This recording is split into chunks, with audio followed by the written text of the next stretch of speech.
Hello दोस्तों, नमस्कार। आप सभी का बहुत बहुत स्वागत है हमारे YouTube चैनल करियर परिवार में। तो चलिए आज की क्लास हम लोग शुरू करते हैं बीपीएससी ट्री 2 का आपका।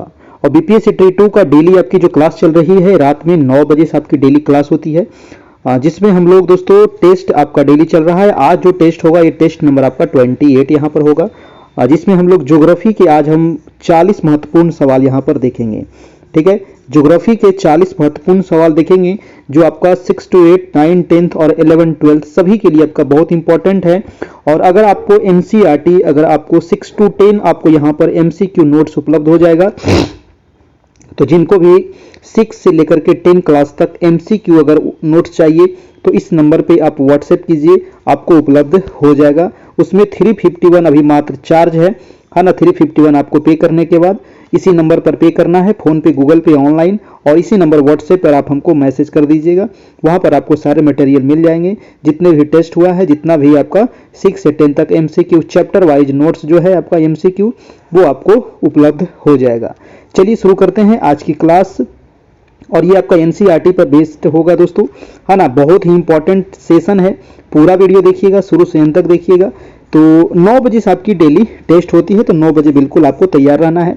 चैनल को सब्सक्राइब जरूर करना है ताकि 9 बजे आपको डेली नोटिफिकेशन उपलब्ध होते रहे। चलिए, तो आज का पहला सवाल है ज्योग्राफी का आपका।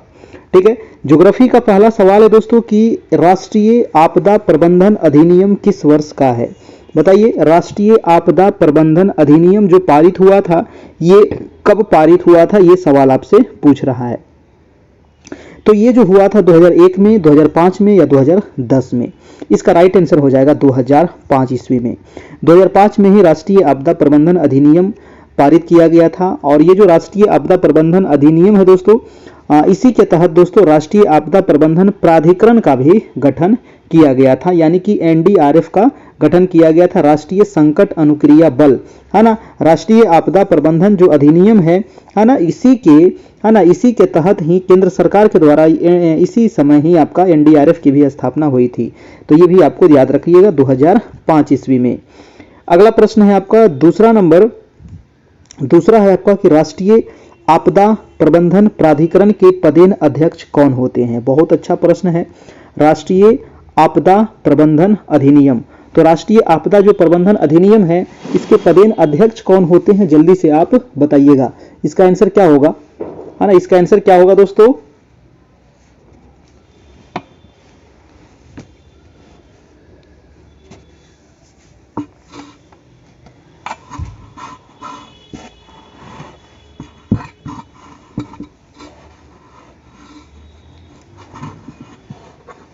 चलिए, इसका आंसर क्या होगा? तो राष्ट्रीय आपदा प्रबंधन प्राधिकरण जो है इसके पदेन अध्यक्ष जो होते हैं वो होते हैं आपके प्रधानमंत्री। कौन होते हैं? प्रधानमंत्री। तो वर्तमान में कौन होंगे? नरेंद्र मोदी, है ना। आंसर हो जाएगा आपका ऑप्शन नंबर ए हो जाएगा आपका। ठीक है, चलिए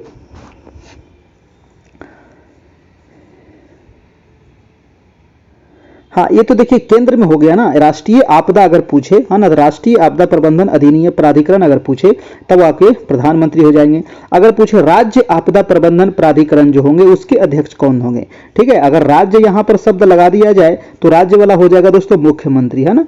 राज्य के कौन हो जाएंगे? मुख्यमंत्री हो जाएंगे। और केंद्र में हो जाएंगे आपके कौन? तो प्रधानमंत्री हो जाएंगे। तो ये आप यहां से ध्यान दीजिएगा, राष्ट्रीय पूछ रहा है या फिर राज्य पूछ रहा है। तो राज्य में मुख्यमंत्री और केंद्र में आपका प्रधानमंत्री। अगला प्रश्न है आपका प्रश्न नंबर 73 नंबर प्रश्न है दोस्तों कि 18वीं सदी के उत्तरार्ध में किस वर्ष बंगाल में भीषण अकाल पड़ा था? बहुत इंपॉर्टेंट सवाल है। बंगाल में भीषण अकाल जो पड़ा था वो पड़ा था कब, ये आपको बताना है।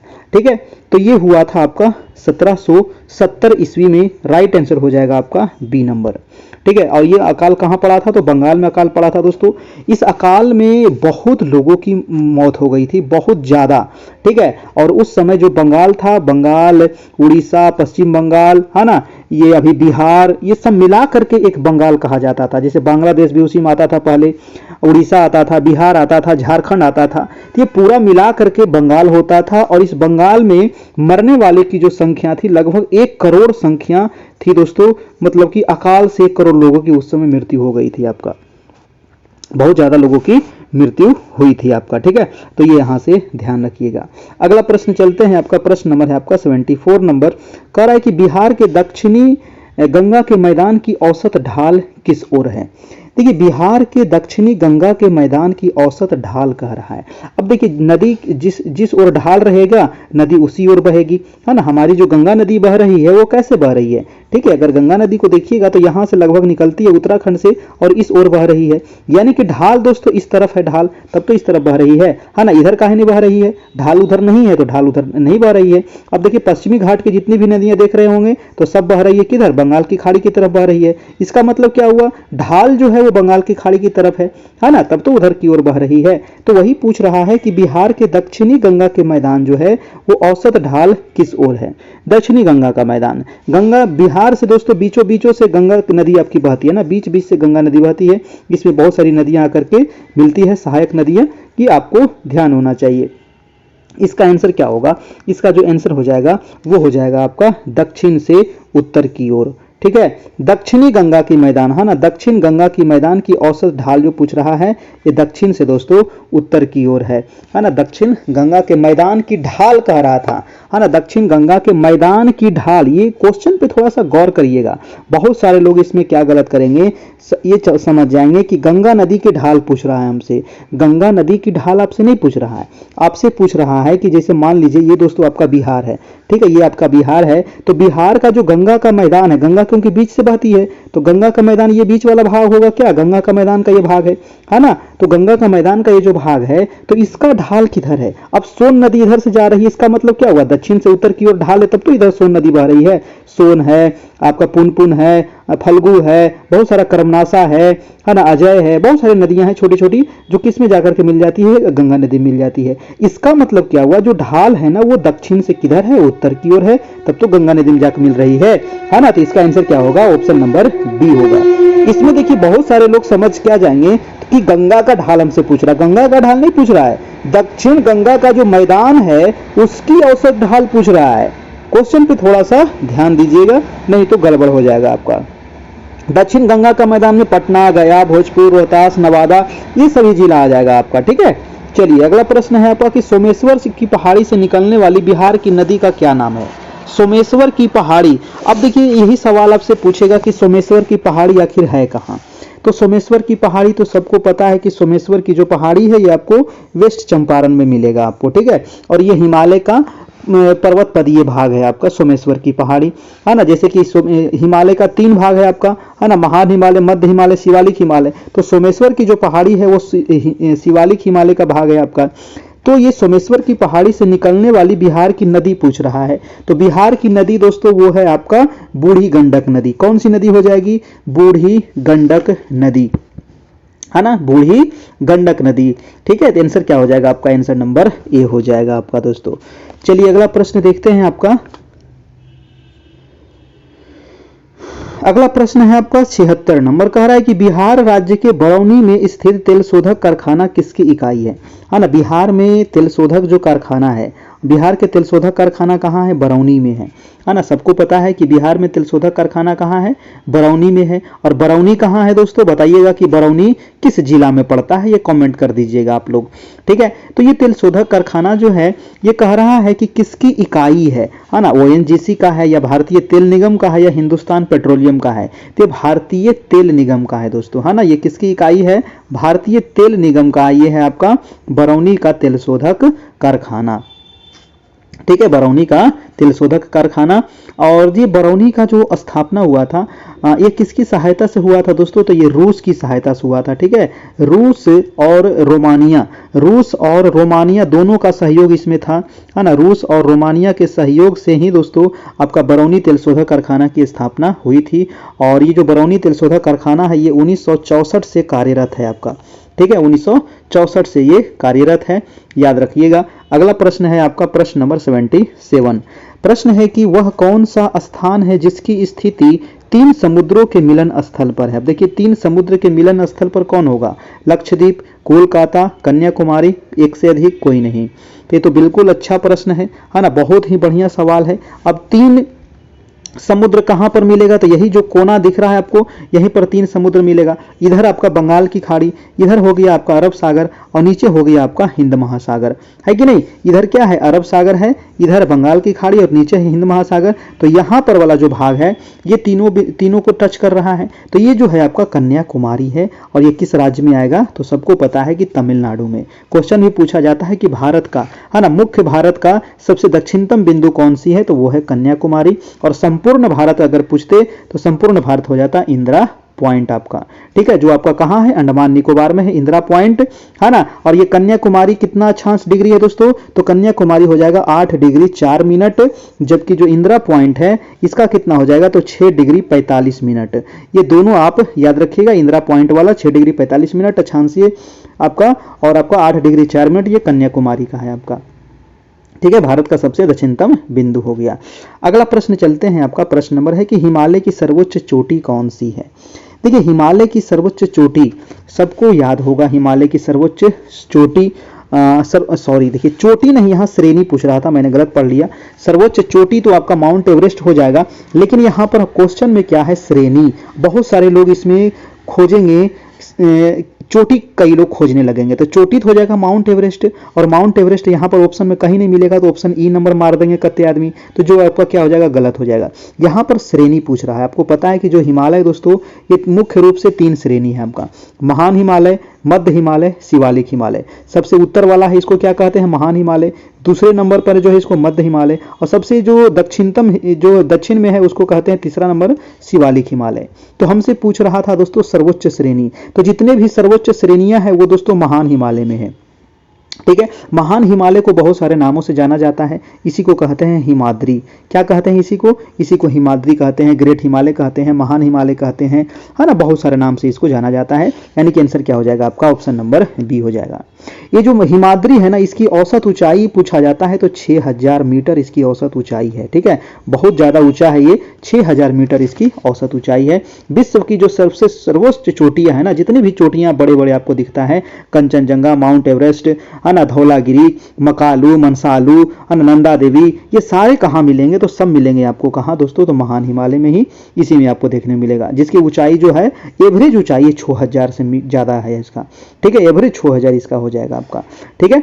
चलिए अगला प्रश्न हम देखते हैं। प्रश्न नंबर है आपका कि भारत में उष्ण कटिबंधीय चक्रवात प्रायः कहाँ आते हैं। देखिए भारत में उष्ण कटिबंधीय चक्रवात, है ना, प्रत्येक गर्मी के समय में आपको देखने को मिलता होगा चक्रवात, ठीक है। और चक्रवात जो आता है तो उससे गर्मी के दिनों में देखें उन्होंने शामों में पूरा जबरदस्त बारिश उरिश हो जाता है, एकदम आंधी तूफान आ जाता है, ठीक है। ये चक्रवात जो उठता है दोस्तों, ये उठता है कहाँ, तो ये बंगाल की खाड़ी में उठता है ना, ये जो चक्रवात उठता है ये बंगाल की खाड़ी में उठता है।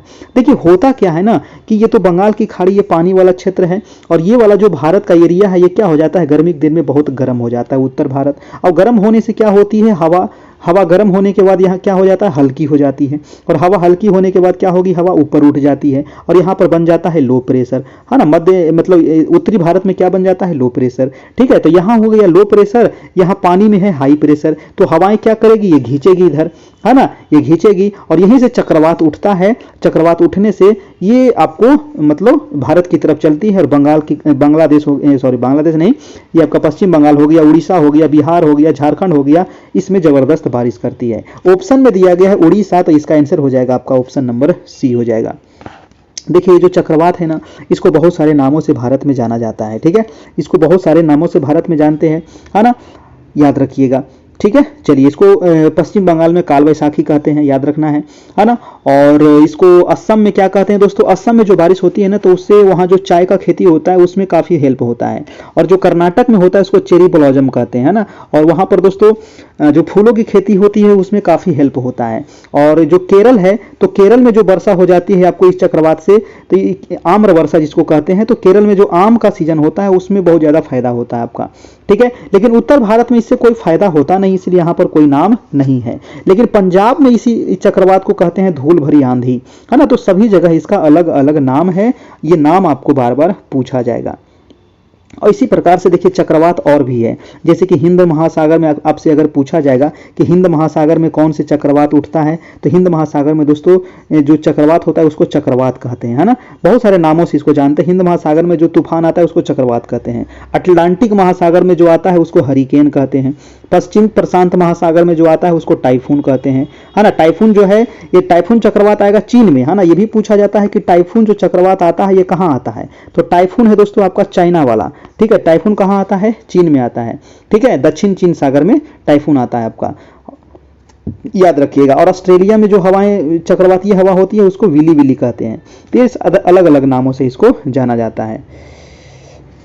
चलिए अगला प्रश्न हम देख लेते हैं कि भारत में सबसे घनी जनसंख्या किस राज्य में मिलती है। तो ये बहुत आसान प्रश्न है कि सबसे घनी जनसंख्या जो है अपने बिहार में है ना। किस राज्य में है, सबसे घनी जनसंख्या दोस्तों अपने बिहार में है। और बिहार का जो जनसंख्या घनत्व है वो है 1106 व्यक्ति प्रति वर्ग किलोमीटर, है ना। बहुत ज्यादा जनसंख्या है दोस्तों, कोई लगाम ही नहीं है ना। एकदम जबरदस्त यहाँ पर जनसंख्या है। और सबसे कम कहाँ है, तो अरुणाचल प्रदेश का है, मात्र 17 व्यक्ति प्रति वर्ग किलोमीटर है आपका, ठीक है। अगर पूछा जाता कि राज्य और केंद्र शासित अगर दोनों को मिला दिया जाए तब सबसे अधिक जनसंख्या घनत्व कहाँ होगा, तब हो जाएगा दिल्ली में, ठीक है।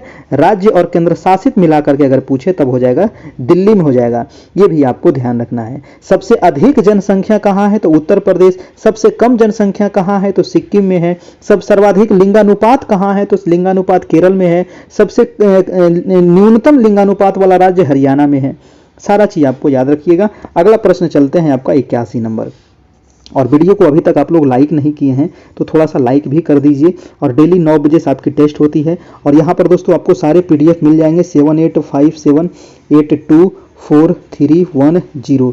ये है आपका नंबर। एनसीईआरटी 6 to 10 तक चैप्टर वाइज आपको एमसीक्यू नोट्स उपलब्ध हो जाएगा। इस नंबर पे आप हमें व्हाट्सएप कर सकते हैं। भारत के किस राज्य की सीमा नेपाल से मिलती है ना। भारत की किस राज्य की सीमा नेपाल से मिलती है, तो नेपाल से मिलने वाला राज्य कौन कौन से हैं। नेपाल से देखिए मैंने कल ही बताया था, इंट्रोडक्शन क्लास चल रहा था आपका सक्षमता परीक्षा में, तो पूरा वहां डिटेल से हम बता दिए थे। तो नेपाल से मिलने वाला राज्य कौन कौन हो जाएगा भाई। अभी देखिए थोड़ा सा एक मानचित्र के माध्यम से थोड़ा सा आपको हम समझा देते हैं ताकि आपको याद हो जाएगा, है ना। ये छोटा सा एक भारत का मानचित्र है जिसको आप समझ लीजिए। ये वाला है आपका नेपाल, है ना। ये वाला कौन सा राज्य है, ये है आपका सॉरी राज्य नहीं देश, ये देश है आपका नेपाल। इधर मिलेगा उत्तराखंड, यहाँ मिलेगा यूपी, यहाँ मिलेगा बिहार, यहाँ मिलेगा वेस्ट बंगाल, यहाँ मिलेगा सिक्किम। यानी कि टोटल कितने हो गए, 5 हो गए। आप देख लीजिएगा, ये 5 को आप याद रखना है नेपाल से। अब ऑप्शन में यहाँ पर देख लीजिए कि वो ऑप्शन में कौन कौन से मिल रहा है दोस्तों। तो ऑप्शन में पंजाब इससे नहीं मिलता है, अरुणाचल भी इससे नहीं मिलता है, मणिपुर भी नहीं मिलता है। यानी कि आंसर क्या हो जाएगा, इनमें से कोई नहीं, है ना। ऑप्शन नंबर ई नंबर हो जाएगा, ठीक है। उत्तराखंड, उत्तर प्रदेश, बिहार, पश्चिम बंगाल और सिक्किम इससे सीमा मिलता है, याद रखना है ना। चलिए और अगर पूछे कि भारत से टोटल कितने देश सीमा बनाती है, तो एक तो पाकिस्तान हो जाएगा, अफगानिस्तान हो जाएगा, चाइना हो जाएगा, नेपाल हो जाएगा, भूटान हो जाएगा, म्यांमार हो जाएगा और बांग्लादेश हो जाएगा। यानी कि 1 है, 2 है, 3 है, 4 है, 5 है, 6 है, 7 है। यानी कि भारत से सीमा बनाने वाला टोटल कितने पड़ोसी देश हैं हमारे, तो सीमा बनाने वाले पड़ोसी देश हमारे 7 है ना। स्थलीय कितने हैं, 7 है। ये 7 का नाम याद रखना है, बांग्लादेश, म्यांमार, भूटान, चीन, नेपाल, अफगानिस्तान और पाकिस्तान।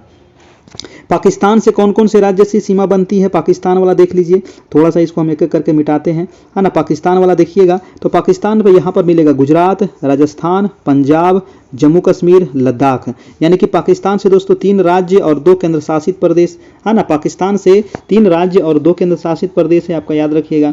चीन से कौन कौन से मिलते हैं, तो चीन से हो जाएगा दोस्तों आपका एक तो लद्दाख हो जाएगा संघ केंद्र शासित प्रदेश ये वाला। इसके अलावा हिमाचल प्रदेश है, उत्तराखंड है, सिक्किम है, अरुणाचल प्रदेश है आपका। यानी कि एक राज्य, एक केंद्र शासित प्रदेश है और 4 इसमें राज्य हो जाएंगे आपके, ठीक है। हिमाचल 1 2 3 4, हाँ 4 राज्य हो जाएंगे, हिमाचल प्रदेश, उत्तराखंड, सिक्किम और अरुणाचल प्रदेश। नेपाल से भी आपको बता दिए, नेपाल से कितने राज्य, तो नेपाल से आपको 5 राज्य की सीमा बनती है। भूटान, यहाँ पर देखिए छोटा सा भूटान है, तो भूटान से मिलेगा आपको 4 राज्य, है ना। भूटान से कितना, 4 राज्य, सिक्किम, बंगाल, असम, अरुणाचल प्रदेश। म्यांमार से कितना राज्य, तो म्यांमार से भी दोस्तों 4 राज्य। कौन कौन म्यांमार से, अरुणाचल, नागालैंड, मणिपुर और मिजोरम। बांग्लादेश से कितना, तो बांग्लादेश से हो जाएगा 5 राज्य। 5 राज्य कौन कौन से, तो एक तो हो जाएगा आपका पश्चिम बंगाल, असम, मेघालय, त्रिपुरा, मिजोरम, ये 5 राज्य आपका बांग्लादेश से। तो ये सारे आपको याद रहना चाहिए एकदम जवान पर, है ना। यहाँ से एक आध सवाल आपको बार बार पूछ लेता है। अगला प्रश्न देखिएगा कि भारत के किस राज्य में शहरी जनसंख्या का प्रतिशत सबसे ज्यादा है ना। शहरी जनसंख्या का प्रतिशत हमसे पूछ रहा है दोस्तों। शहरी जनसंख्या अभी हम देखे थे कि सबसे अधिक जनसंख्या कहाँ है, तो यूपी में है, और घनत्व सबसे ज्यादा बिहार में है। अब शहरी जनसंख्या का यहाँ पर प्रतिशत में पूछ दिया, कभी प्रतिशत पूछ देगा, कभी जनसंख्या पूछ देगा, है ना। तो प्रतिशत अगर पूछे तो हो जाएगा आपका महाराष्ट्र। ठीक है, महाराष्ट्र जो है सबसे अधिक शहरी जनसंख्या प्रतिशत में है आपका। ठीक है, हाँ, उत्तर प्रदेश में नहीं होगा, बिहार भी नहीं होगा, महाराष्ट्र इसका आंसर हो जाएगा, ऑप्शन नंबर सी हो जाएगा। और भारत में अभी 2011 के अनुसार अगर पूछे क्वेश्चन कि भारत में 2011 के अनुसार कितना प्रतिशत शहरी जनसंख्या है, तो भारत में 2011 के अनुसार दोस्तों याद रखना है 31.16% जो भारत की जनसंख्या है वो आपका शहरी है। अब 100 में से इतना माइनस कर देंगे तो निकल जाएगा ग्रामीण जनसंख्या, है कि नहीं। 100 में अगर आप 100.00 में अगर आप 31.16% अगर आप माइनस कर दीजिएगा तो यहाँ निकल जाएगा क्या, ग्रामीण जनसंख्या निकल जाएगा। ये शहरी आपको याद हो गया, शहरी और ग्रामीण दोनों याद रखना है। ठीक है, चलिए अगला प्रश्न देखते हैं दोस्तों। प्रश्न नंबर है आपका 83 नंबर। कह रहा है कि निम्नलिखित में से कौन सा नवीकरणीय ऊर्जा संसाधन नहीं है। नवीकरणीय ऊर्जा नहीं है। नवीकरणीय संसाधन किसे कहेंगे, जिसको हम बार बार नया कर सके, है ना। नवीकरणीय संसाधन में क्या आ जाएगा आपका, सौर ऊर्जा है, पवन ऊर्जा है, जल ऊर्जा है, ज्वारीय ऊर्जा है, भूतापीय ऊर्जा है। ये सारे ऊर्जा क्या है, नवीकरणीय है। तो नवीकरणीय हमसे नहीं कह रहा है। जल हमारा नवीकरणीय है, सौर हमारा नवीकरणीय है, कोयला जो है दोस्तों ये अनवीकरणीय है, यानी कि आंसर क्या हो जाएगा आपका बी नंबर हो जाएगा आपका, बिल्कुल सही हो जाएगा। ठीक है, भारत में जो कोयला पाया जाता है वो कौन सी कोयला पाया जाता है, तो भारत में गोंडवाना कोयला पाया जाता है। ठीक है, भारत में गोंडवाना कोयला पाया जाता है दोस्तों, और 98% भारत में जो कोयला है वो गोंडवाना कोयला है आपका। ठीक है, याद रखना है। और भारत में जो ऊर्जा प्राप्त होता है, ऊर्जा का मतलब बिजली, तो भारत में जो बिजली बनती है वो दोस्तों 63% जो बिजली बन रही है भारत में वो तापीय बिजली है ना। कौन सी बिजली है, तापीय बिजली है, यानी कि कोयला से बन रहा है। ठीक है, यानी कि किससे बन रहा है, ये कोयला से बन रहा है। तो भारत में सबसे अधिक बिजली जो बनता है वो कोयला से बनता है, ये भी आपको याद रखना है। एनटीपीसी की स्थापना कब हुई, जब कोयला की बात हुई, बिजली की बात हुई, तो एनटीपीसी बताइएगा, है ना। एनटीपीसी की स्थापना कब हुई थी, तो 1975 में हुई थी एनटीपीसी की स्थापना, ये भी याद रखिएगा। अगला प्रश्न चलते हैं। अगला प्रश्न कह रहा है कि विश्व की सबसे बड़ी नदी कौन सी है। तो विश्व की सबसे बड़ी नदी, देखिए बड़ी कहे और लंबी कहे तो दोनों में अंतर है ना। बड़ी और लंबी में आप समझिएगा कि अंतर है। बड़ी का मतलब हो गया दोस्तों बहाव की दृष्टि से, है ना। बड़ी का मतलब हो गया उसमें पानी ज्यादा है ना। पानी क्या है, पानी उसमें आयतन उसका ज्यादा है, तो आयतन ज्यादा जो है वो हो जाएगा अमेजन नदी। ठीक है, और लंबी कहता तब हो जाता आपका नील नदी। लंबी कहता तो नील नदी हो जाता, बड़ी कहेगा तो अमेजन नदी। अमेजन नदी कहाँ बहती है दोस्तों, तो अमेजन नदी जो बहती है ये आपका हो जाएगा ब्राजील में बहती है ना। ब्राजील में आपकी बहती है अमेजन नदी। चलिए, अमेजन नदी की लंबाई कितनी है, अगर पूछे कि अमेजन नदी की लंबाई तो 6296 मीटर, है ना। 6296 मीटर जो है अमेजन की लंबाई है। और नील नदी की अगर लंबाई पूछता, है ना, क्योंकि ये दूसरी सबसे लंबी नदी है आपका अमेजन नदी, पहली सबसे लंबी नदी है विश्व की वो है नील नदी, और नील की लंबाई है 6690। ठीक है, 6690 और 6296 जो है वो है आपका अमेजन की। तो ज़्यादा का अंतर नहीं है, मात्र 400 यहाँ पर दिख रहा होगा, 400 मीटर का अंतर है दोस्तों, है ना। और इसमें पानी आपका ज़्यादा है अमेजन नदी। ठीक है, याद रखना है। अगला प्रश्न देखते हैं, आपका प्रश्न नंबर हो जाएगा 85। कह रहा है कि खाली स्थान में भरना है कि अटलांटिक महासागर को प्रशांत महासागर से जोड़ती है। बताइए, अटलांटिक महासागर को प्रशांत महासागर से कौन जोड़ती है। देखिए, अटलांटिक महासागर को प्रशांत महासागर से जोड़ने वाला यहाँ पर नहर, है ना, नहर ना जोड़ेगा, तो उस नहर का नाम है आपको पनामा नहर, है ना। उस नहर का क्या नाम है, उस नहर का नाम है आपको पनामा नहर। पनामा एक शहर भी है, देश भी है ना, उसी में आपको बना हुआ है पनामा नहर, है ना। आप ऊपर में देखिएगा दोस्तों, आपको आपका उत्तरी अमेरिका है और नीचे में आपको दक्षिणी अमेरिका है, यहीं पर आपको दिखेगा क्या, पनामा नहर। इधर है अटलांटिक महासागर, इधर है आपको प्रशांत महासागर। इस दोनों को क्या कर दिया गया, जोड़ दिया गया, है ना, इस नहर के द्वारा। क्योंकि पहले जो यात्रा होता था वो इधर से घूम के जाया जाता था ना, तो बहुत ज़्यादा समय लगता था, बहुत ज़्यादा ईंधन की बर्बादी होती थी। जब ये नहर बन गया तो बहुत ज़्यादा सहूलियत हो गया। तो इसका आंसर क्या हो जाएगा? आंसर नंबर हो जाएगा पनामा नहर। पनामा नहर का निर्माण कब हुआ था भैया? पनामा नहर का निर्माण हुआ आपका 1914 में। कब हुआ? 1914 में इसका निर्माण हुआ था। ठीक है, पनामा नहर जो है ये विश्व के सबसे व्यस्ततम नहर में गिना जाता है। ठीक है, पनामा नहर दोस्तों इस पर 2000 ईस्वी में, है ना, 2000 ईस्वी में पनामा देश का इस पर अधिकार हो गया था, है ना, क्योंकि इसको बनाया था अमेरिका ने।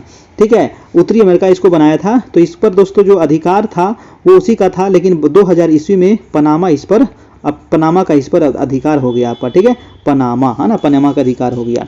इसी के अनुसार देखिए एक स्वेज नहर है, बहुत इंपॉर्टेंट है स्वेज नहर। स्वेज नहर के अगर बारे में पूछा जाए कि स्वेज नहर कब बना था, तो ये 1869 गांधी जी के जयंती के समय, याद रखिएगा, गांधी जी की जयंती 1869, उसी समय बना था आपका स्वेज नहर। ठीक है, स्वेज नहर के बारे में पूछा जाता है कि इसका राष्ट्रीयकरण कब हुआ था, तो 1956 में हुआ था स्वेज नहर का राष्ट्रीयकरण। ठीक है, और स्वेज नहर पर अधिकार किसका है, तो राष्ट्रीयकरण कर लिया मिस्र, अभी, है ना, टोटल अधिकार किसका है, तो मिस्र का अधिकार है इस पर।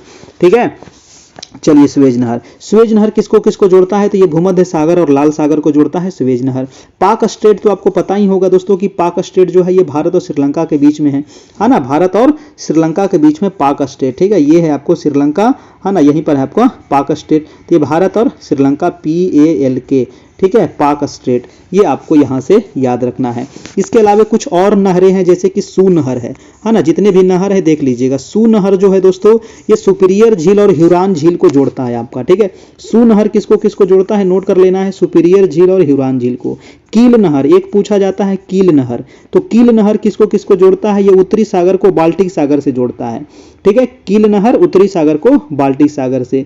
चलिए अगला प्रश्न देखते हैं आपका, कपास की पैदावार खाली स्थान में अच्छी होती है। अब कपास की पैदावार किस मिट्टी में अच्छी होती है, ये हमसे पूछ रहा है। कई बार आपको बताएं कि कपास का उत्पादन कहाँ होगा, कपास का उत्पादन जहां पर काली मिट्टी होगा वहीं पर कपास का उत्पादन होगा दोस्तों। तो ये जो एरिया अभी हम दिखा रहे हैं ना, ये वाला पूरा महाराष्ट्र वाला, ये गुजरात वाला, ये थोड़ा सा MP वाला, थोड़ा सा कर्नाटक वाला, थोड़ा सा राजस्थान वाला, तो ये जो एरिया दिख रहा है ये आपको दिख रहा है काली मिट्टी। ठीक है, काली मिट्टी, काली मिट्टी का जो निर्माण होता है ये बेसाल्ट लावा कि जो चट्टान होते हैं उसके टूटने फूटने से काली मिट्टी का निर्माण होता है। काली मिट्टी दोस्तों बहुत ही नमी धारण करने वाली मिट्टी होती है। ठीक है, काली मिट्टी में पानी की थोड़ी सी इसमें नमी होती है, चिपचिपी होती है, इसी को स्वतः जुती हुई मिट्टी भी कहा जाता है। ठीक है, किसानों के लिए अच्छा होता है, खुद से जुता जाता है, बहुत इसमें बड़का बड़का दरार पड़ जाता है आपको जब सूखता है तो। ठीक ना, तो काली मिट्टी, और काली मिट्टी को ही एक दूसरा नाम है दोस्तों रेगुर मिट्टी, इसी को क्या कहते हैं, रेगुर मिट्टी भी इसी को एक दूसरा नाम है, वो भी आपको पूछा जाता है आपका, है ना। चलिए इसका आंसर क्या हो जाएगा, ऑप्शन नंबर ए हो जाएगा काली मिट्टी। और वर्तमान में कपास की खेती सबसे अधिक हो रही है आपका कहाँ, गुजरात में, है ना। वर्तमान में सबसे अधिक कपास कहाँ हो रहा है दोस्तों, तो गुजरात राज्य है जहाँ सबसे अधिक कपास का उत्पादन हो रहा है वर्तमान में। पहले था आपका महाराष्ट्र, अभी हो गया गुजरात। ठीक है, चलिए काली मिट्टी जो, अगर काली मिट्टी कहता है कि सबसे ज्यादा कहाँ है, तो काली मिट्टी सबसे ज्यादा है महाराष्ट्र में, है ना। काली मिट्टी जो है सबसे ज्यादा महाराष्ट्र में है, लेकिन कपास का उत्पादन सबसे ज्यादा हो रहा है गुजरात में। ठीक है, क्योंकि गुजरात में टेक्नोलॉजी थोड़ा सा ज्यादा है, तो यहाँ पर कपास का उत्पादन वहां पर ज्यादा हो जा रहा है, ये आप यहाँ से याद रखना है। अगला प्रश्न देख लेते हैं। प्रश्न नंबर है कि भारत के निजी क्षेत्र में सबसे बड़ी विद्युत परियोजना कहाँ स्थित है। भारत के निजी क्षेत्र में, निजी मतलब प्राइवेट, है ना। आपका जैसे कोई दुकान उकान है तो क्या होगा, निजी हो गया, है कि नहीं, तो वो हो गया आपका प्राइवेट। चलिए, तो निजी क्षेत्र का सबसे बड़ी विद्युत परियोजना पूछ रहा है दोस्तों। तो निजी क्षेत्र का सबसे बड़ा जो विद्युत परियोजना हो जाएगा वो देख लीजिए, ऑप्शन में है राजमुंद्री है, मुंद्रा गुजरात है, कोरबा मध्य प्रदेश है। आंसर हो जाएगा आपका मुंद्रा गुजरात। मुंद्रा गुजरात जो है दोस्तों ये कच्छ के रण में आपको देखने को मिलेगा। कच्छ का रण किस लिए प्रसिद्ध है, तो जंगली गधा के लिए, पूछा जाता है कई बार, जंगली गधा के लिए प्रसिद्ध है आपका कच्छ का रण, है ना। ये जो आपका मुंद्रा गुजरात है दोस्तों ये किसका है, तो ये आपका है अडानी समूह का भैया। तो ये अडानी का है, तब तो आगे रहेगा ही रहेगा, है ना। ये किसका है, अडानी का है ना, और हमारे PM के यार हैं। ठीक है, इसका आंसर क्या हो जाएगा, ऑप्शन नंबर आपका B हो जाएगा। अगर पूछे कि राजमुंद्री कहाँ है, कई बार पूछा गया है, राजमुंद्री जो है विद्युत परियोजना ये आंध्र प्रदेश में है, ये भी आप यहाँ से याद रखना है। कोरबा कहाँ है दोस्तों, तो कोरबा आपका मध्य प्रदेश में है। ठीक है, याद रखना है। कोरबा में ही दोस्तों आपका हिंडाल्को की स्थापना हुई है। ठीक है, तो कोरबा में क्या है, हिंडाल्को है, याद रखना है। कोरबा में विद्युत गृह भी है। ठीक है, चलिए, और अगर पूछे दाभोल, तो दाभोल कहाँ है? दाभोल विद्युत परियोजना हो जाएगा आपका महाराष्ट्र में हो जाएगा। अगला प्रश्न है आपका, हीराकुंड बांध किस नदी पर बनाया गया है? बहुत आसान सवाल है और सबको पता है कि हीराकुंड जो बांध है, हीरा क्या है? हीरा महान है, यानी कि हीराकुंड बांध हो जाएगा महानदी पर। ठीक है, हीराकुंड बांध किस पर हो जाएगा? महानदी पर हो जाएगा। हीराकुंड बांध जो है ना दोस्तों, ये विश्व की सबसे लंबी बांध है। इसकी लंबाई कितनी है? 4400 मीटर, इसकी 4800 मीटर इसकी लंबाई है। ठीक है, 4800 मीटर इसकी लंबाई है हीराकुंड बांध की। गंगा नदी पर फरक्का परियोजना है, याद रखना, जो भागीरथी नदी से भी गंगा नदी पर कौन सी परियोजना है? फरक्का परियोजना है, जो किस नदी पर है? भागीरथी नदी से भी संबंधित है, क्योंकि भागीरथी जो भाग है ना वो गंगा का ही भाग है।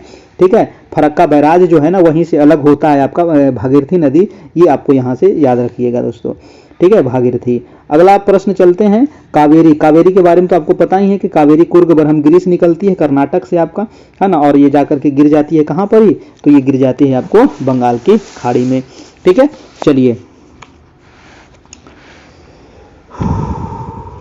अगला सवाल है कि किसको पार कर लेने पर एक दिन जुड़ जाता है? देखिए, जुड़ने की बात है, एक बार कहेगा घटने की, है ना, किसको पार कर लीजिएगा तो एक दिन घट जाएगा, किसको पार कर लीजिएगा तो एक दिन जुड़ जाएगा। ये दोनों आप कॉन्सेप्ट यहां से याद रखना है। ठीक है, तो 180 डिग्री जो देशांतर है ना, इसका आंसर क्या हो जाएगा? 180 डिग्री जो देशांतर है, ये पश्चिम से पूरब को पार करेंगे तो एक दिन क्या हो जाएगा? जुड़ जाएगा, और पूरब से पश्चिम पर चल जाइएगा तो एक दिन घट जाएगा। बस इतने सारा ज्यादा कॉन्सेप्ट आपको याद रखने की जरूरत नहीं है ना। तो 180 डिग्री जो देशांतर रेखा है, इसी को कहते हैं अंतरराष्ट्रीय तिथि रेखा। इसी को क्या कहते हैं? अंतरराष्ट्रीय तिथि रेखा। 180 डिग्री जो देशांतर है दोस्तों, ये कहां से गुजरती है? तो ये प्रशांत महासागर से होकर के गुजरती है। ये कैसी रेखा है? तो ये टेढ़ी मेढ़ी रेखा है ना। ये कैसी रेखा है? तो ये टेढ़ी मेढ़ी रेखा है, ये भी आपको याद रखना है।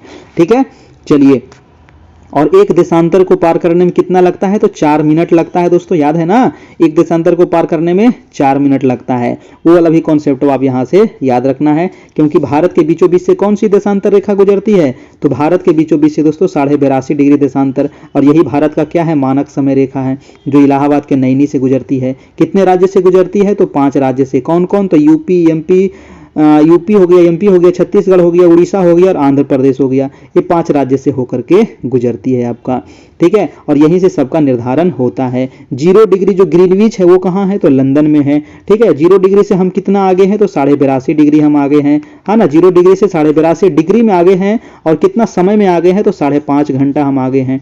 क्यों 5.5 घंटा आगे हैं? क्योंकि 1 डिग्री पार करने में कितना लगता है? 4 मिनट लगता है ना। तो 82.5 डिग्री पार करने में कितना लगता है? 5.5 घंटा। इसीलिए कहा जाता है कि हम जो ग्रीनविच से हैं वो किधर हैं? तो पूरब में है, और जो भी देश ग्रीनविच से पूरब में है उसका समय जुड़ जाता है, जो पश्चिम में है उसका समय घट जाता है। तो भारत पूरब में है 82.5 डिग्री, इसलिए भारत 5.5 घंटा ग्रीनविच यानी लंदन से आगे है। ठीक है, सब चीज आपको याद रखना है। सब मैं रिवीजन कर देता हूं ताकि आपको ये सब दिमाग में आ जाएगा। आगे है कि किस राज्य में गेहूं का प्रचुर मात्रा में उत्पादन होता है? देखिए, गेहूं का जो प्रचुर मात्रा में उत्पादन होता है, सबसे अधिक होता है ना, वो होता है उत्तर प्रदेश। देखिए, ये जो है ना क्वेश्चन 2 प्रकार से पूछा जाएगा। एक तो पूछेगा कि प्रचुर मात्रा में उत्पादन कहाँ होता है, तो उत्तर प्रदेश आपको टिक करना है। एक पूछेगा कि गेहूं का प्रति हेक्टेयर उत्पादन सबसे अधिक कहाँ होता है, तब आपको कहाँ करना है? पंजाब करना है। ठीक है, प्रति हेक्टेयर में दोस्तों आपका पंजाब राज्य हो जाएगा। प से प्रति और प से पंजाब, है ना, गड़बड़ाइएगा नहीं, क्योंकि पंजाब के बगल में हरियाणा भी है। ठीक है, हरियाणा में भी बहुत उत्पादन होता है, इसीलिए प से पंजाब याद रखिएगा और प से प्रति हेक्टेयर याद रखिएगा। ऐसे सबसे ज्यादा गेहूं होता है उत्तर प्रदेश में। और चावल सबसे ज्यादा कहाँ होता है भैया? तो चावल सबसे ज्यादा होता है वेस्ट बंगाल में, है ना। अगर पूछे कि वो कौन सा राज्य है जो चावल जो उत्पादन करता है वो उपभोग से ज्यादा उत्पादन कर लेता है, मतलब जितना वहां खर्चा है उससे ज्यादा उत्पादन कर लेता है, वो राज्य है आपका पंजाब। ठीक है, पंजाब जो राज्य है ना, वो जितना उसका उपभोग है उससे ज्यादा वो क्या कर लेता है? उत्पादन कर लेता है। तो वो राज्य कौन सा है?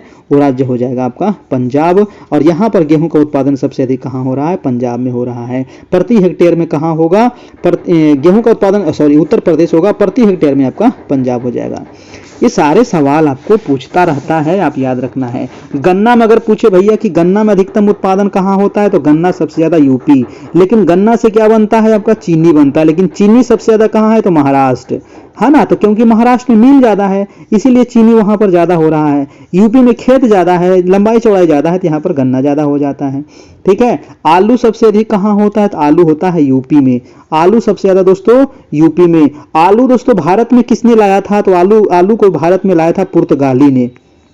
ठीक है, आलू को भारत में किसने लाया, वो पुर्तगाली लेकर के आया था आलू। और आलू आज हमारा मतलब कि हर एक सब्जी में आलू, है ना, हर एक सब्जी में। बिना आलू के तो काम ही नहीं होता है ना। बिना आलू के कोई घर में काम हो सकता है, एक को दिन नहीं, है ना। बिना आलू के आपका काम हो ही नहीं पाएगा, है ना। तो आलू किसने लाया था, पुर्तगाली लेकर के आया था, बढ़िया काम किया था, आलू लेकर के आया। ठीक है, और आलू सबसे ज़्यादा उत्तर प्रदेश, गन्ना सबसे ज़्यादा यूपी, और चीनी सबसे ज़्यादा महाराष्ट्र, और चावल सबसे ज़्यादा पश्चिम बंगाल। ठीक है, याद रखना है। और गेहूं सबसे ज़्यादा यूपी, है ना। रबर सबसे ज़्यादा दोस्तों केरल, कहवा कर्नाटक, रेशम कर्नाटक, ये सब आपको याद रखिएगा। अगला प्रश्न चलते हैं कि भारत में वन विस्तार क्षेत्र लगभग कितनी प्रतिशत है ना। भारत में वन देखिए ज़्यादा नहीं है ना। भारत में जो वन है वो ज़्यादा अभी फिलहाल नहीं है। कितना होना चाहिए पर्यावरण संतुलन के लिए, तो 33%। सबसे ज़्यादा वन अगर क्षेत्रफल में पूछे तो हो जाएगा मध्य प्रदेश में, अगर प्रतिशत में पूछे तो हो जाएगा मिजोरम, है ना। सबसे ज़्यादा प्रतिशत में कहाँ वन है, तो मिजोरम में है, और क्षेत्रफल में कहाँ है, तो मध्य प्रदेश में है, याद रखिएगा। भारत में जो भी वर्तमान में है दोस्तों वो 24.6 है ना। भारत में कितना है, 24.6% है। ऑप्शन नंबर आप यहां से लगभग में पूछा गया है तो आप सी नंबर यहां से मार सकते हैं। ठीक है, सी नंबर आपका बिल्कुल सही होगा, 25% लगभग सही हो जाएगा। लगभग पूछा है तो आसपास में आप मारिए, कोई दिक्कत नहीं है। लेकिन अगर पूछता कि भारत में कितना है, तो अगर लगभग यहां नहीं रहता तो आप ऑप्शन नंबर ई मारिएगा, है ना, इनमें से कोई नहीं। ठीक है, चलिए अब देखिए वन जब आया है तो वन में वन से ही संबंधित है आपको चिपको आंदोलन, है ना। वन से ही संबंधित है दोस्तों आपको चिपको आंदोलन। चिपको आंदोलन कहाँ हुआ था, तो उत्तराखंड में हुआ था चिपको आंदोलन। चिपको आंदोलन किससे संबंधित है, तो पेड़ों की कटाई से, वनों की कटाई से संबंधित है आपका चिपको आंदोलन, है ना। क्योंकि यहीं पर ना सभी लोग जाकर के पेड़ से चिपक गए थे, बहुत सारे लोग की इसमें जाने भी चली गई थी, है ना। ठीक है, इसको याद रखना है। और क्षेत्रफल के आधार पर देखिएगा तो सबसे ज्यादा मध्य प्रदेश में भी आपको बता दिए। अगर पूछे दूसरा नंबर पे क्षेत्रफल में हो जाएगा तो अरुणाचल प्रदेश, है ना। दूसरा नंबर अरुणाचल का आता है, बस दूसरे याद रखिएगा, ज्यादा नहीं पूछा जाएगा। अगला प्रश्न चलते हैं, आपका प्रश्न नंबर है आपका 92 नंबर। 92 नंबर प्रश्न कह रहा है कि पशु और पौधे की जाति में सबसे बड़ी विविधता कहाँ पाई जाती है। देखिए पशु और पौधे की जाति में सबसे बड़ी जो विविधता है, विविधता की बात कर रहा है दोस्तों, तो सबसे ज़्यादा विविधता पाया जाएगा कहाँ पर, जहाँ पर ज़्यादा पानी पड़ता होगा, पानी मतलब बारिश होता होगा, है कि नहीं, ज़्यादा पर वर्षा होता होगा। तो वर्षा ज़्यादा कहाँ होगा, तो 0 डिग्री के आसपास वाला क्षेत्र, है ना। 0 डिग्री के आसपास ही सबसे ज़्यादा बारिश होता है, सबसे ज़्यादा गर्मी होता है ना। तो इसका आंसर क्या हो जाएगा, अब ऑप्शन ढूंढ लीजिए क्या होगा आंसर। मैं आपको ट्रिक बता दिया, इसका आंसर हो जाएगा दोस्तों उष्णकटिबंधीय आर्द्र वन, है ना। उष्णकटिबंधीय आर्द्र वन यानी कि ऑप्शन नंबर क्या हो जाएगा, बी नंबर आपका बिल्कुल सही हो जाएगा। कौन ठक ठक कर रहा है भाई, इसका आंसर क्या हो जाएगा, ऑप्शन नंबर आपका बी हो जाएगा, उष्णकटिबंधीय आर्द्र वन हो जाएगा, जहां पर सबसे अधिक क्या है, तो पौधे की विविधता है दोस्तों। पशु और पौधे दोनों की यहां पर विविधता आपको देखने को मिलेगा। अगला प्रश्न हम देखते हैं दोस्तों, और यहीं पर देखिए कौन सा उष्णकटिबंधीय जो आर्द्र वन है ना, उष्णकटिबंधीय अब सदाबहार वन भी इसको टिक कर सकते हैं, कोई दिक्कत वाली बात नहीं है। ये वन आपको कर्नाटक में मिल जाएगा, केरल मिल जाएगा आपको, है ना, तमिलनाडु, ये सब वाला एरिया आप लोग देखने को मिल जाएगा, और फिर अंडमान निकोबार द्वीप समूह में मिल जाएगा, जहां पर बहुत ज्यादा विविधता पाई जाती है दोस्तों। अगला प्रश्न चलिएगा, अगला प्रश्न है कि भारत के किस राज्य में स्त्री पुरुष अनुपात 1000 से अधिक है। भैया 1000 से अधिक है तो बढ़िया बात है ना। और बढ़िया बात कहाँ है, तो वो है आपका केरल में। ठीक है, केरल में क्या है, वहाँ मतलब महिलाओं की संख्या, लड़कियों की संख्या वहाँ पर ज़्यादा है। कितनी ज़्यादा है, तो 1084 है ना। 1000 लड़का पर 1084 महिला है वहाँ पर। ठीक है, तो यहाँ आंसर क्या हो जाएगा आपका, बी नंबर हो जाएगा। वो 2011 के अनुसार, अभी नया डाटा नहीं आया है, नया डाटा आएगा तो बता देंगे आप लोग को। अगर पूछे कि भारत का कितना भैया, तो भारत का जो लिंगानुपात है वो है 943, तो ये तो गड़बड़ है ना। लेकिन थोड़ा सा इसमें भी सुधार हुआ है, क्योंकि 2001 में जो था लिंगानुपात वो था 940 भारत का, और 2011 में जो हो गया है वो 943 हो गया है ना। तो ये यहाँ से थोड़ा सा याद रखिएगा। तो भारत का कितना है, 943 है लिंगानुपात वर्तमान में, अभी वर्तमान में नहीं, 2011 के अनुसार है, अभी नया डाटा नहीं आया है। नया डाटा में कुछ सुधार होना चाहिए, है ना। ठीक है, अब देखते हैं आगे। ठीक है, चलिए अगला प्रश्न है आपका कि निम्नलिखित में से कौन सा जोड़ा यहाँ पर सही है। अच्छा, सही जोड़ा आपको बताना है। ए है बांदीपुर, बी है मानस, सी है रणथंभौर और डी है कोई नहीं। तो बांदीपुर कहाँ है भैया, देखिए बांदीपुर ही पहला आपको कौन सा सही जोड़ा बताना है। बांदीपुर कर्नाटक में है, गलत हो गया। मानस असम में है, ये भी गलत हो गया। रणथंभौर राजस्थान में है, ये सही हो गया। यानी कि ऑप्शन नंबर क्या हो जाएगा, सी नंबर हो जाएगा। रणथंभौर कहाँ है, राजस्थान में है। रणथंभौर अभ्यारण्य है ना। रणथंभौर कहाँ है, राजस्थान में है। बांदीपुर दोस्तों कर्नाटक में है, ठीक है। बांदीपुर ये तमिलनाडु नहीं, यहाँ कर्नाटक कर लीजिएगा। मानस जो है दोस्तों ये आपका असम में है, ठीक है। कहाँ है, असम में। एक सिंग वाला गैंडा के लिए प्रसिद्ध है आपको मानस, है ना। और सिमलीपाल बहुत इंपॉर्टेंट है आपका, सिमलीपाल। सिमलीपाल जो है ये वन्य जीव अभ्यारण्य, ये उड़ीसा में है आपका। सिमलीपाल कहाँ हो गया, उड़ीसा में हो गया, ठीक है। पिराम्बिकुलम कहाँ है, तो वो केरल में है, पिराम्बिकुलम। पेरियार कहाँ है, तो पेरियार भी केरल में है, ठीक है ना। पेरियार और पिराम्बिकुलम जो है ये हाथी के लिए प्रसिद्ध है, क्योंकि केरल में हाथी बहुत पाया जाता है। अगला प्रश्न चलते हैं और देखिए यहाँ पर आपको सारे पीडीएफ नोट्स मिल जाएंगे। जो लोग अगर पीडीएफ लेना चाहते हो, देखिए अब समय नहीं है, ले लीजिए। अगर लेना है तो बीपीएससी सेकेंड फेज के लिए एनसीईआरटी 6 to 10 आपको एमसीक्यू चैप्टर वाइज नोट्स मिल जाएगा। ये नंबर है 351, अभी मात्र इसमें चार्ज है। अगला प्रश्न देखिएगा कि सौर मंडल का सबसे चमकीला ग्रह है, तो सबसे ज्यादा चमकते कौन रहता है, देखते होंगे ना आसमान में, जो सबसे ज्यादा चमकते रहता है वो है आपका शुक्र, है ना। शुक्र महाराज जो हैं ये सबसे ज्यादा चमकीले हैं, ठीक है ना। आंसर हो जाएगा आपका ऑप्शन नंबर ए हो जाएगा आपका, बिल्कुल सही हो जाएगा। चमकीला है भैया, काहे, गर्म है तब तो, है ना, एकदम गर्म है। यहाँ पर हमेशा धधकते रहता है, तो ये गर्म है, इसके मतलब ये क्या रहेगा, चमकीला रहेगा, याद रखिएगा, है ना। बृहस्पति क्या है, तो बृहस्पति सबसे बड़ा ग्रह है ना। बृहस्पति क्या है, तो ये सौरमंडल का सबसे बड़ा ग्रह है, ठीक है। बृहस्पति जो है ना दोस्तों बड़ा तो है, लेकिन ये जो चक्कर लगाता है ना अपनी धुरी पर, इसका चक्कर जो है बहुत तेजी में कर लेता है। सबसे बड़ा है लेकिन 10 घंटा में ये अपना एक चक्कर लगा लेता है। पृथ्वी कितना समय लगता है, तो पृथ्वी को 24 घंटा लगता है, लेकिन बृहस्पति जो है वो 10 से घंटा में एक चक्कर घूम जाता है अपना, ठीक है। तो सबसे ज्यादा जो चक्कर तेजी से घूमने वाली जो ग्रह है वो हो जाएगा आपका बृहस्पति, अपने अक्ष पे, है ना, अपने अक्ष पे मैं बात कर रहा हूं, ठीक है। और अगर कहें कि बृहस्पति सूर्य के चारों ओर चक्कर कितने समय में लगाती है, तो सूर्य के चारों ओर जो चक्कर लगाती है वो 12 साल में लगता है आपका, ठीक है, 12 वर्ष में लगता है, ठीक ना, याद रखना है। बुध का दोस्तों कोई भी उपग्रह नहीं है और शुक्र का दोस्तों कोई भी उपग्रह नहीं है। यही दो ग्रह है जिसका कोई भाई बहन नहीं है, है ना, यह अकेले है आपका, ठीक है, इसका कोई भी उपग्रह नहीं है आपका। और सौरमंडल का अगर कहे सबसे बड़ा का उपग्रह कौन सा है, तो सौरमंडल का सबसे बड़ा उपग्रह जो हो जाएगा ज्ञानीमीड हो जाएगा। कौन सा, ज्ञानीमीड। ज्ञानीमीड का रंग कैसा है, तो ज्ञानीमीड जो उपग्रह है दोस्तों ये है आपका बृहस्पति का उपग्रह है, और बृहस्पति का रंग कैसा है, पीला है, तो ज्ञानीमीड भी पीले न होगा, है ना। कॉमन सेंस लगा करके आपको टिक कर देना है, ठीक है। तो ज्ञानीमीड हो जाएगा, पीला रंग का है। और दो मंगल का दो है, कौन कौन, तो फोबोस और डीमोस है। डीमोस जो है वो सौरमंडल का सबसे छोटका है ना, तो ये हो जाएगा डीमोस आपका, ठीक है। डी लगा हुआ है तो डी माने छोटा ही होता है, तो ये डीमोस हो गया सबसे छोटा आपका। पृथ्वी का तो एकमात्र आपका चंद्रमा है, ये है आपका, ठीक है। चलिए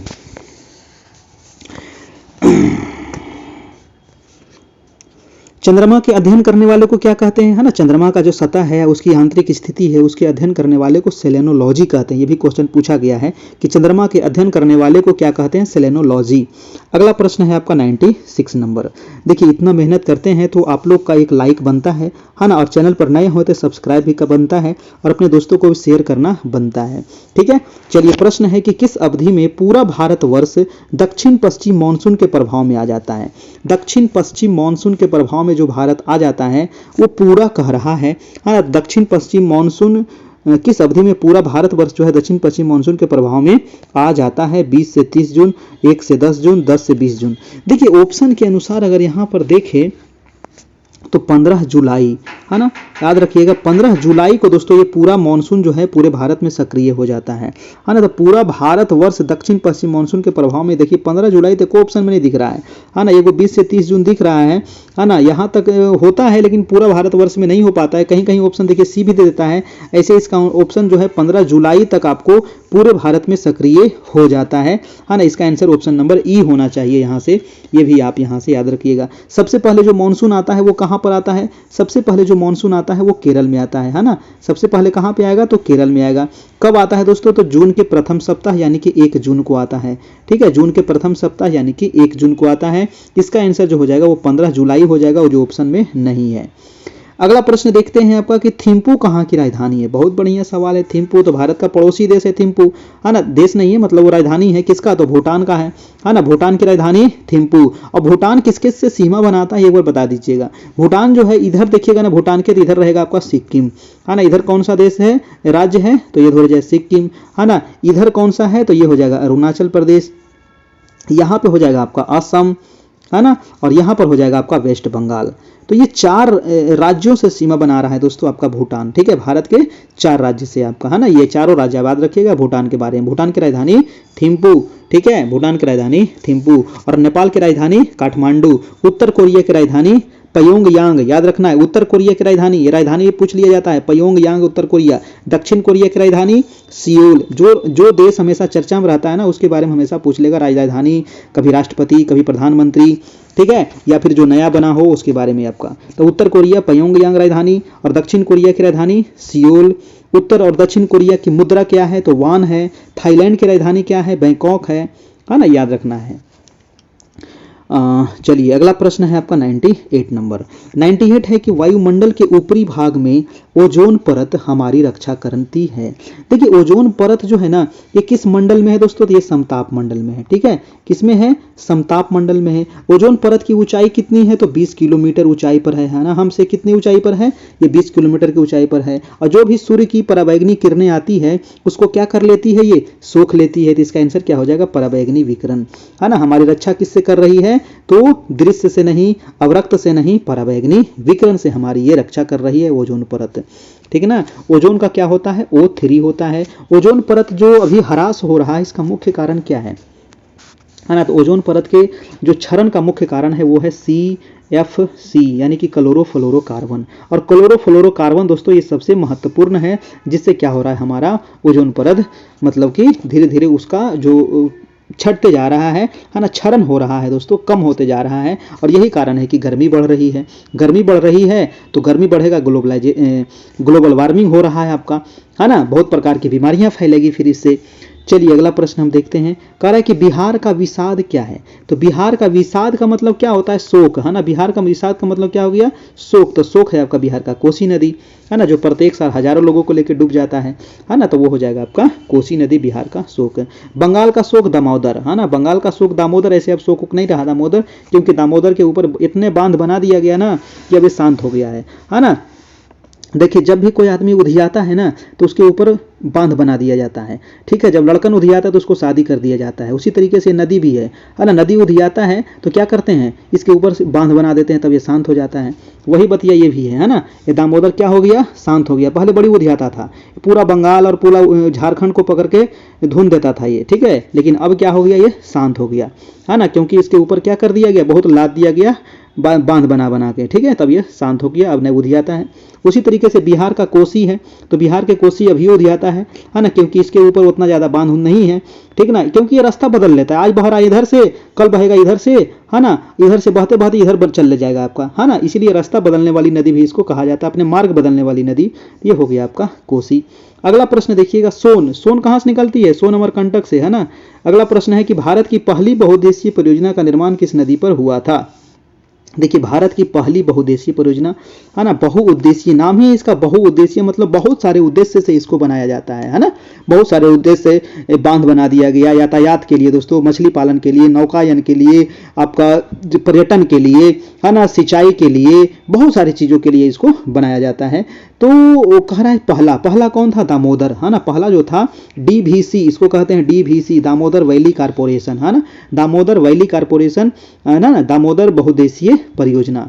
ठीक है, ये बनाया गया था किस नदी पर दामोदर नदी पर बनाया गया था। DVC जो बनाया गया था वो TVC के तर्ज पर बनाया गया था। टी क्या था टेनेसी वैली कारपोरेशन। टेनेसी नदी बहती है दोस्तों USA में है ना, अमेरिका में बहती है। उसी के तर्ज पर पंडित जवाहरलाल नेहरू उस समय प्रधानमंत्री थे 1948 में है ना। 1948 में ही दोस्तों इसको बनाया गया था DVC को आपको। ठीक है, आधुनिक भारत का मंदिर कहा जाता है इसको, है ना। जो भारत में नदी बहुउद्देशीय जो परियोजना है, इसको क्या कहे थे पंडित जवाहरलाल नेहरू जी कि ये आधुनिक भारत का मंदिर कहलाएगा, है ना। जैसे अभी मंदिर मस्जिद के लिए लोग लड़ते हैं ना कि मंदिर बनाने के लिए, मस्जिद बनाने के लिए लोग, जैसे अगर कहीं पर मंदिर बनना हो, मस्जिद बनना हो, तुरंत चंदा फंदा लोग आप लोग जमा हो जाता है, ठीक है। लेकिन वही कहें कि हमको नदी बहुउद्देशीय परियोजना बनाना है, लोग चंदा देंगे? नहीं देंगे चंदा, ठीक है। वही चीज है आपको, इसीलिए पंडित जवाहरलाल नेहरू बोले थे ये आधुनिक भारत का मंदिर होगा, है ना, आधुनिक भारत का ये मंदिर होगा। चलिए अगला प्रश्न देख लेते हैं दोस्तों, 101 नंबर प्रश्न है कि निम्नलिखित में से किसको सह्याद्री पर्वतमाला भी कहा जाता है। देखिए सह्याद्री इसको इसलिए कहते हैं, क्यों कहते हैं सह्याद्री भाई, तो ये रहा आपका पश्चिमी घाट पर्वत, है ना। ये पश्चिमी घाट जो पर्वत है, इसी का जो दूसरा नाम है वो है सह्याद्री सह्याद्री पर्वतमाला, ठीक है। सह्याद्री घाट इसको कहा जाता है, यानी कि इसका आंसर हो जाएगा आपका ऑप्शन नंबर बी हो जाएगा। ये देखिए पूरा को नहीं कहते हैं, ये जो महाराष्ट्र वाला जो इलाका है ना, और गोवा हुआ, तो इसको कहते हैं सह्याद्री दोस्तों, पूरा को नहीं कहा जाता है आपका, ठीक है ना, ये याद रखना है।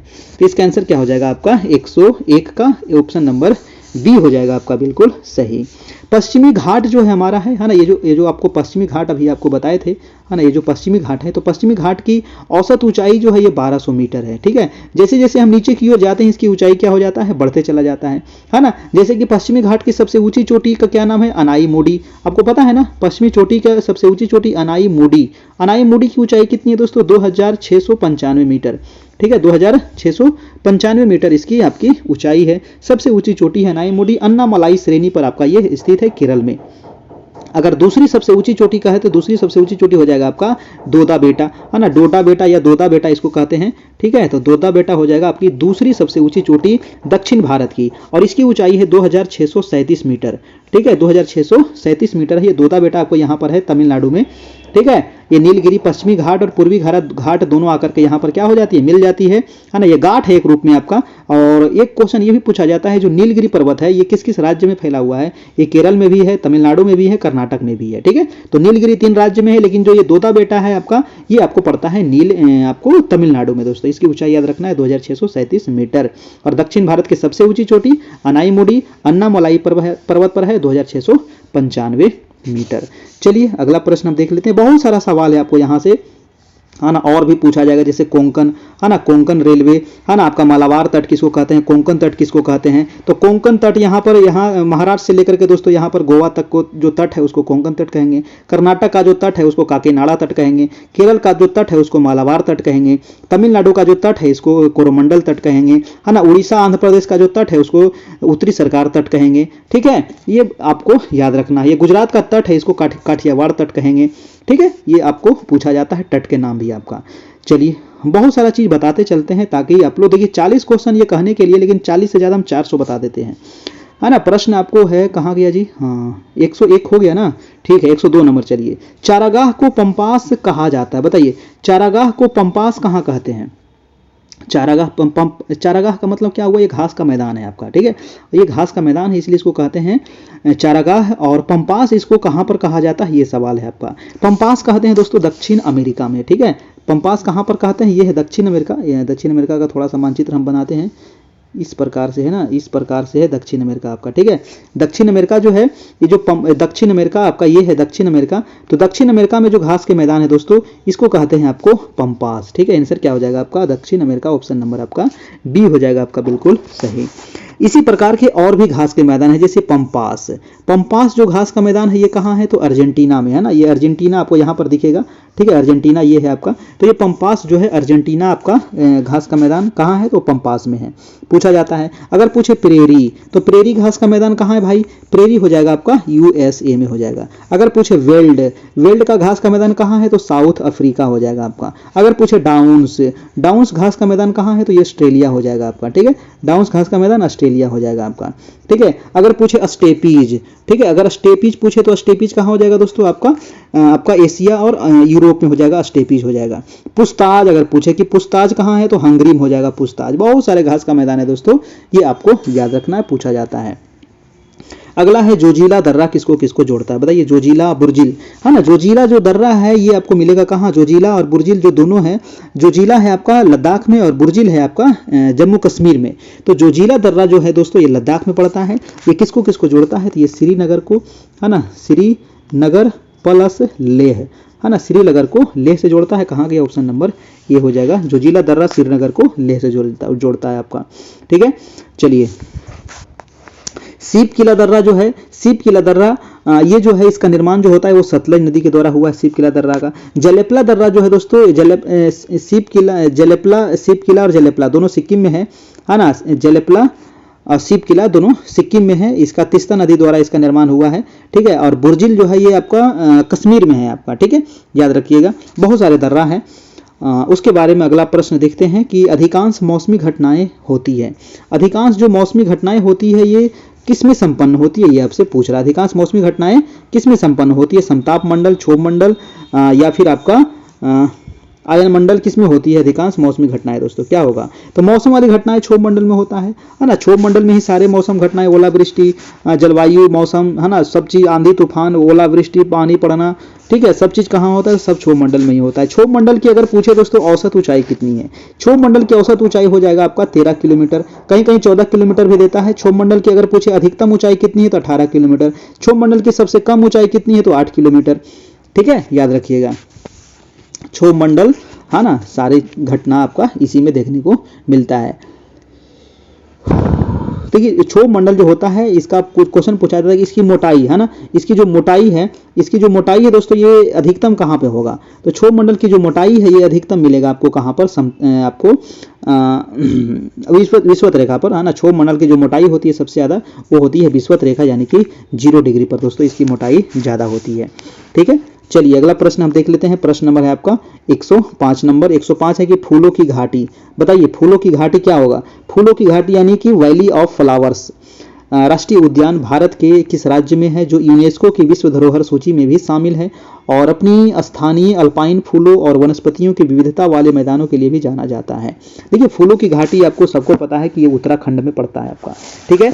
फूलों की घाटी कहाँ है, ये उत्तराखंड में है और इसका ऑप्शन आपको नीचे दिया गया है उत्तराखंड, है ना। फूलों की घाटी कहाँ हो गया, उत्तराखंड में है और इसको यूनेस्को द्वारा विश्व धरोहर सूची में भी शामिल किया गया दोस्तों। ये काफी इंपॉर्टेंट है ना। ऑप्शन पूछ सकता है कि निम्नलिखित में से कौन यूनेस्को द्वारा विश्व धरोहर सूची में है। अगर ऑप्शन रहे फूलों की घाटी, आपको मार देना है ना, उत्तराखंड में है आपका, ठीक है।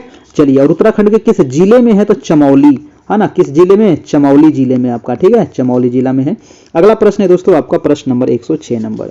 प्रश्न कह रहा है कि अब्रख किस राज्य में बहुतायत में पाया जाता है। अब्रख यानी कि माइका जिसको कहते हैं, है ना। तो अब्रख जो होता है दोस्तों, माइका जो होता है ये बहुतायत, ऑप्शन देख लीजिए, पश्चिम बंगाल है, मध्य प्रदेश है, झारखंड है। तो ऑप्शन के अनुसार आपका हो जाएगा झारखंड, ठीक है। ऑप्शन क्या हो जाएगा आपका, झारखंड में है, बहुतायत मात्रा में यहाँ पर पाया जाता है। देखिए अगर ऑप्शन में दोस्तों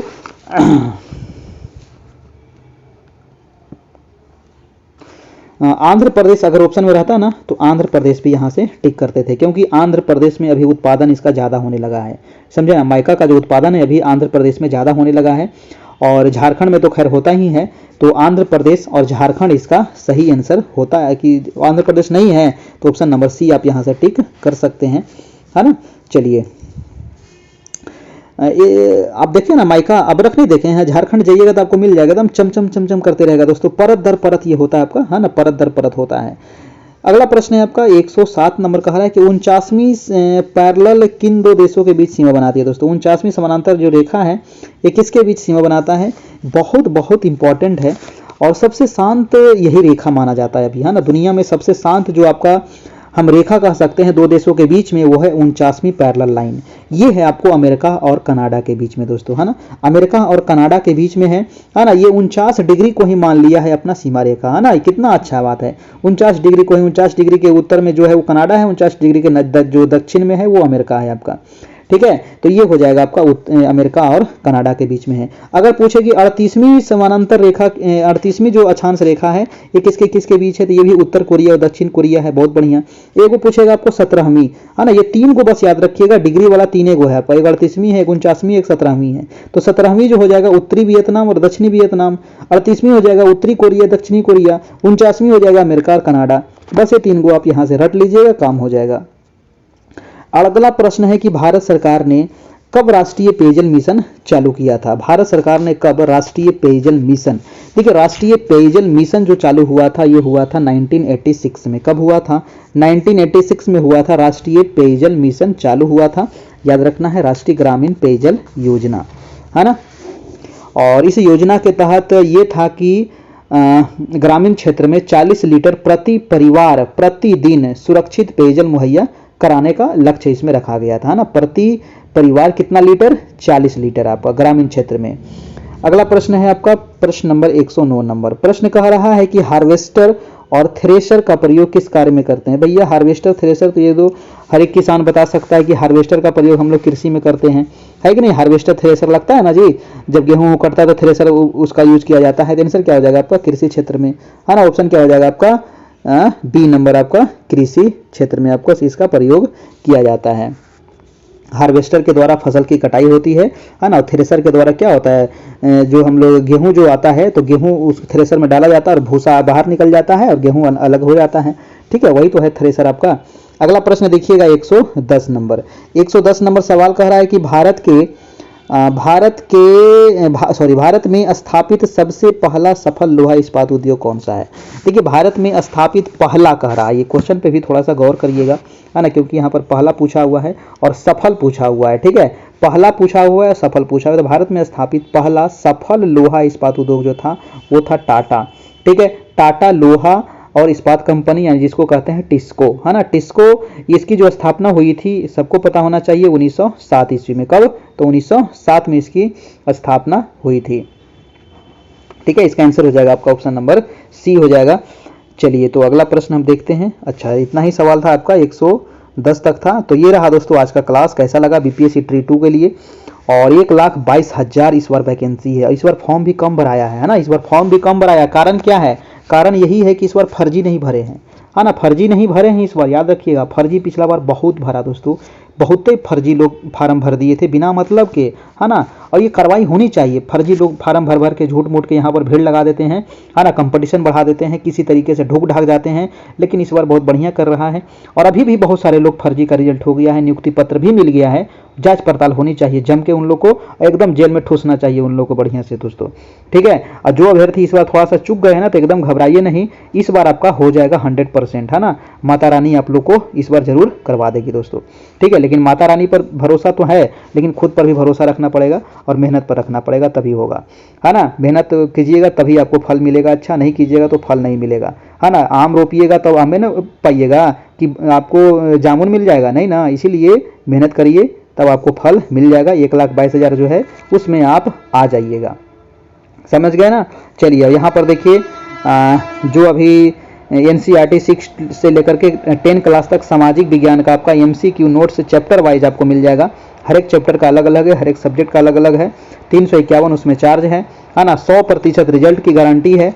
जितना आप लोग को करवा दिए हैं एग्जाम से पहले एक बार इस पीडीएफ को आप पढ़ लीजिएगा, काम हो जाएगा आपका, है ना। सारा रिवीजन आपका हो जाएगा। कैसे आपको मिलेगा? तो ये नंबर आपको दिख रहा है 7857824310, ये नंबर सेव कर लेना है मोबाइल में, है ना। और ये ही नंबर आपका फ़ोन पे है, गूगल पे है और पेटीएम है, ठीक है। आप किसी भी माध्यम से 351 आपको में मात्र पे करना है और पे करके हमको व्हाट्सएप पर भेज दीजिएगा, है ना। ये हमारा व्हाट्सएप नंबर भी है, यही फ़ोन पे गूगल पे भी है, वहाँ आपको जोड़ देंगे और सारा मटेरियल आपको मिल जाएगा। 9 बजे से आपका डेली भी क्लास भी होता है, तो डेली क्लास भी आपको करते रहना। और क्लास जो होता है इसका भी पीडीएफ आपको ग्रुप में ही डेली वाइज मिलते रहता है दोस्तों।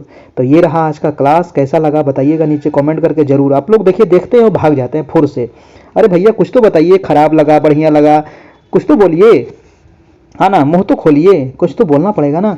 और लाइव में नहीं कमेंट में बताना है, ठीक है। लाइव में नहीं कमेंट में कमेंट करके बताइए कैसा लगा, कुछ बदलाव चाहते हैं, कुछ और चाहते हैं, है ना। कुछ और किसी और चीज सब्जेक्ट का टेस्ट लेना चाहते हैं बताइएगा, तब ना हम करेंगे, है ना। ऐसे तो हम कर ही रहे हैं, लेकिन आप भी सुझाव देते रहिएगा तो अच्छा रहेगा, ठीक है। तो फिर मिलेंगे दोस्तों कल इसी समय इसी चैनल पर। और इसके अलावा 7 बजे से अभी सक्षमता वाला चल रहा है, तो 7 बजे वाला भी आप क्लास कीजिए, है ना। हम तो यही कहेंगे 7 बजे जो क्लास होती है ना वो भी बहुत बढ़िया क्लास होती है। 1 लाइनर अभी चल रहा है ना, बहुत इंपॉर्टेंट क्लास है। हिस्ट्री, ज्योग्राफी, पॉलिटी उसमें भी हम करवा रहे हैं, साइंस भी करवा रहे हैं, ठीक है। तो उसको भी आप जरूर देखिएगा। थैंक यू, फिर मिलेंगे कल दोस्तों। Thank you, good night.